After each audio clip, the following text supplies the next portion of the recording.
Before anything else, I need your help right now. If you like staying up to date with the most important NBA news, with deep analysis, no fluff, straight to the point, hit the like button and subscribe because that helps this content keep reaching you at the right time.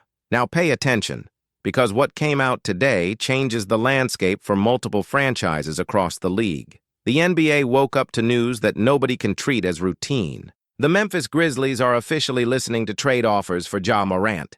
This isn't a random backstage rumor. It isn't fan speculation. This is information from the top. When a franchise decides to open that door, even if it hasn't made a final decision yet, it's because something structural is no longer working. Ja Morant still has 2 years left on his contract after this season ends, at extremely high numbers, sitting at over $40 million per year. He wouldn't become a free agent until the 2028 offseason. In other words, this isn't a short-term rental. It's a heavy, long commitment with major implications. And even so, Memphis is willing to listen. The context explains a lot. Right now, the Grizzlies sit only 10th in the Western Conference. They're not in a real title race, flirting more with the lottery zone than with any true contender scenario. In 7 seasons with Ja Morant as the face of the franchise, the team has won just 1 playoff series. That carries weight. It weighs internally. It weighs on the front office. It weighs on the patience of the fan base.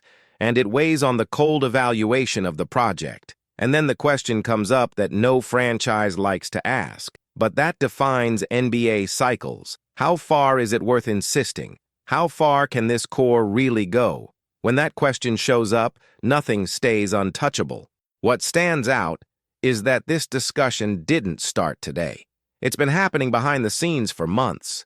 When the team opened the season slowly and inconsistently, a lot of people around the league were already wondering whether Memphis had missed the ideal timing. At that point, Ja Morant's value was still perceived differently. The narrative was potential, recovery, room to grow, but time passed, and the signals weren't encouraging. Ja Morant hasn't been attacking the rim with the same frequency as before.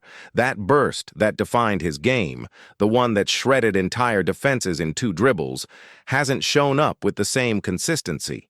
He's also not getting to the free throw line as much, which has always been a key thermometer of his physical impact in games. That's not a minor statistical detail. That's the essence of his game. When a guard builds his value by being unstoppable downhill and that starts to drop, the alarm goes off automatically, especially when we're talking about a max contract player whose salary eats up a huge chunk of the cap. On top of that, there's the risk factor. Ja Morant has never been a high-level defender. His impact has always been far more on offense than on the other end. Added to that, there's a history of off-court issues that, whether people like it or not, gets factored into every front office calculation. Teams trading for a player like that aren't just acquiring talent, they're taking on responsibility. And that's exactly why some people believe Memphis might be late on this move. Some destinations that would have made sense months ago aren't available anymore. Washington, for example, is no longer an option. Atlanta moved first and made its play with Trae Young. The market shifted while Memphis watched. Still, even with the dip in value, one thing hasn't disappeared: the ceiling. When Ja Morant is at his best, he's one of the hardest guards to contain in the entire league. He gets to the rim when he wants. That remains extremely rare and extremely valuable, even in an NBA that, little by little, has been moving away from smaller guards.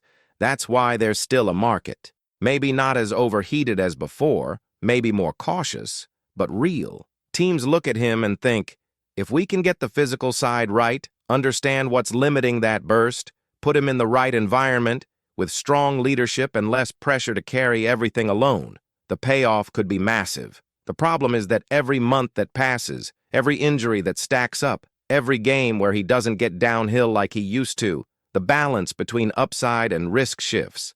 In November, that scale leaned more toward the bold bet. Now it's much more centered. Teams that once might have felt pressured to gamble can breathe easier today. Some are playing better. Others realized they don't need to shake everything up to compete. That naturally shrinks the pool of aggressive offers. Even so, Memphis seems to have reached the conclusion that staying on this path leads nowhere. Being stuck in the middle is the worst possible outcome in the NBA. You're not good enough to contend, and not bad enough to trigger a clean rebuild. That's where franchises lose years. Opening the market for Ja Morant is a clear sign the Grizzlies are considering a change in direction. It doesn't mean a trade is happening tomorrow, but it does mean nothing is untouchable anymore. And the moment a player of that caliber officially enters trade conversations, the entire league starts recalculating. General managers run the numbers, stare at cap sheets, think about fit, risk, and timelines. Some dismiss it quickly, others file the idea away and wait for the right moment. When the talk moves to potential destinations, it's important to understand that not every interested team is a desperate team, and not every desperate team is actually a logical fit. The NBA works far more like a context game than a pure talent game. Ja Morant isn't a name you plug in anywhere and call it a day. The team has to be at the right point on its own timeline. One of the first names that naturally comes up is the Minnesota Timberwolves. Months ago, that scenario felt hotter. Minnesota watched the Oklahoma City Thunder rise, saw a direct rival getting stronger, and could have felt it needed to take a huge risk to avoid falling behind. Back then, betting on a talent as explosive as Ja Morant could have seemed like the kind of move that shifts the balance of the conference. But the situation changed. The Timberwolves found stability, started playing well with what they have, and stopped acting on impulse. When a team feels like it's working, the willingness to make a drastic move drops fast. On top of that, there's a major technical obstacle. To pull off a trade this big, Minnesota would likely have to include one of its bigs to balance salaries. And those players are central to the team's identity. Giving that up isn't simple, emotionally or strategically. Another team that shows up on this radar is the Sacramento Kings. And here, the conversation changes tone. Sacramento is living through an identity crisis. They're not clearly rebuilding, but they also haven't established themselves as a truly competitive team. When a franchise gets stuck in that limbo, bolder swings start to make sense. There was prior interest, and the logic can be straightforward. Bring in Ja Morant, try to revive his all-star level, become relevant again quickly, and then decide the next steps from there. Sacramento didn't show interest in Trae Young when they had the chance, which suggests their evaluation of guards isn't generic. Maybe they see Ja as a different profile, more aggressive, more physical, more capable of taking over games on his own. There's also the possibility that the Kings decide to embrace a full rebuild and live in the lottery, stacking young talent and picks. But if the front office feels it needs a shock of energy, Ja Morant is exactly that type of gamble. Toronto is another interesting case. The Raptors are in a strange spot. They pay the luxury tax like a team that's ready to compete, but nobody really sees them as a true contender. Outside of Scotty Barnes, they lack a clearly dominant player at consistent all-star level. The roster has multiple mid-size contracts, which makes trade constructions easier. There are also draft picks available. Toronto could look at its own ceiling and decide that staying as is goes nowhere. In that context, taking on a high-risk move can look like a legitimate attempt to escape mediocrity. And then we get to the team that always shows up whenever heavy contracts enter the conversation, the Milwaukee Bucks. When a franchise is under pressure, rational decisions often get replaced by survival moves. Milwaukee's biggest priority is convincing Giannis Antetokounmpo that there's a real competitive future there.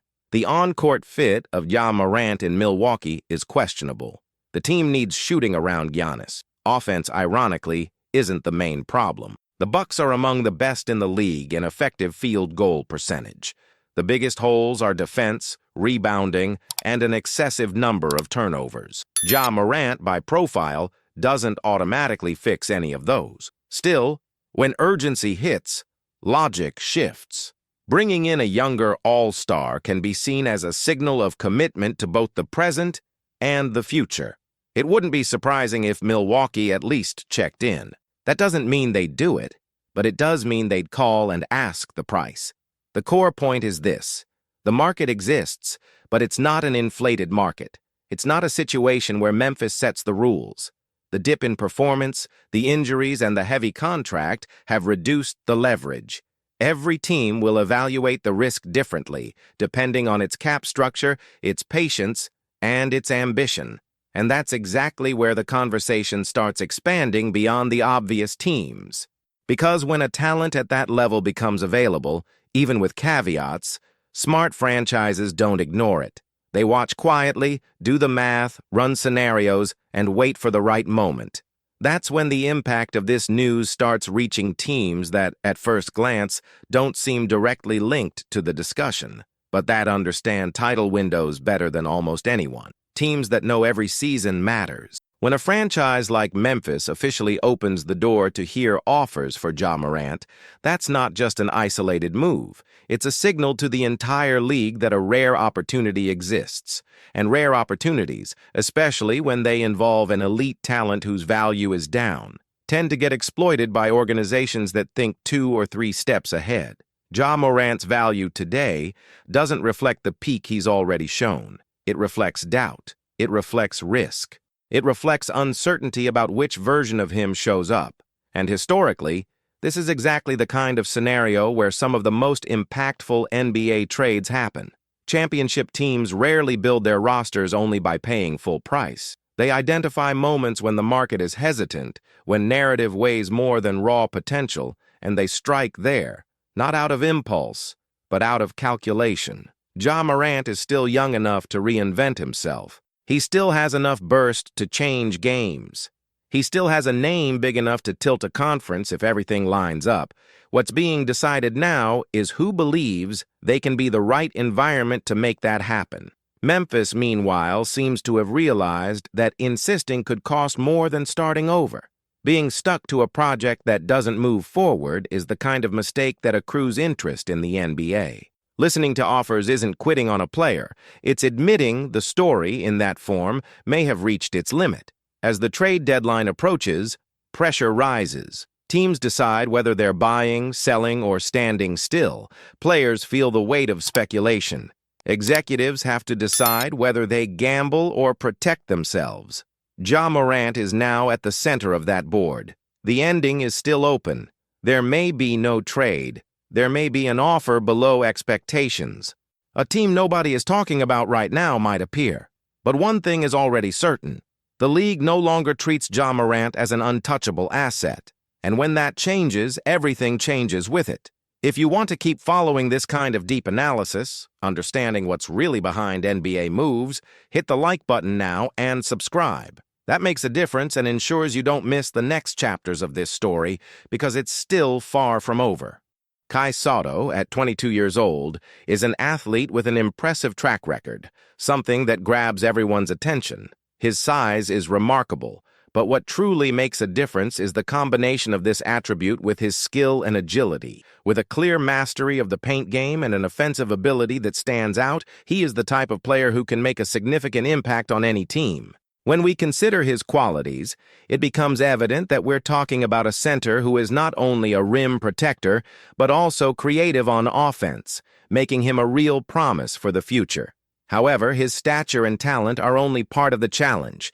The transition to the NBA is a tough process that requires much more than one might expect. The intensity of the league, the speed of the plays, and the physical demand are levels higher than those found in any other basketball league in the world. And this presents a huge challenge for any young player. If Sotto were to be signed by the Golden State Warriors, the implications go beyond the court. The Bay Area, where cultural diversity is a trademark, has a significant Filipino community. Kai's presence as a Filipino would not just be another addition to the team, but a symbol of pride and representation for millions of fans around the world. His impact could be felt not only on the court, but also in the hearts of the fans. Imagine the energy at the Chase Center upon seeing this player, who represents a segment of the global population with so much passion. The Filipino fan base, with its contagious enthusiasm, could transform the atmosphere, creating a unique vibe at every game. Furthermore, by attracting more international attention, the Warriors could expand their brand to unimaginable levels, reaching new markets, especially in Southeast Asia, where basketball has been growing significantly. The entry of a young athlete into the NBA is always a moment filled with challenges, and with Sotto, it wouldn't be any different. The league demands more than just natural skill. consistency and defensive agility are equally essential. Although the athlete has shown potential at various times, his experience in the Japanese league demonstrated that there are still adjustments to be made. Moments of brilliance are clear, especially on offense, but the NBA's level is unforgiving, and every weakness is quickly exploited. Kai will need to improve his adjustment to the fast-paced rhythm of the league and refine aspects of his game that may be vulnerable. As much as the NBA is a trial by fire for any player, the good news for Kai is that the Warriors, a franchise known for developing talent, could be the perfect environment for him. Under the guidance of great sports legends like Stephen Curry and Draymond Green, along with a highly qualified coaching staff, Kai could evolve in impressive ways, learning and absorbing as much as possible from those who are references in global basketball. However, the pressure to be ready to contribute will be immense. Every spot on the Warriors roster is valuable, and the team aims to win more titles now while preparing for the future with promising young players. Therefore, Kai will need to quickly show that he's ready to be an important piece in the team's pursuit of their next championship. If you enjoyed the video and want to keep up with more content like this, don't forget to hit the like button and subscribe to the channel. That way, you'll stay updated on everything happening in the basketball world. Oh, and don't forget to turn on the notification bell to get notified whenever a new video is posted here. Leave your comment too, we want to know your opinion. See you in the next video.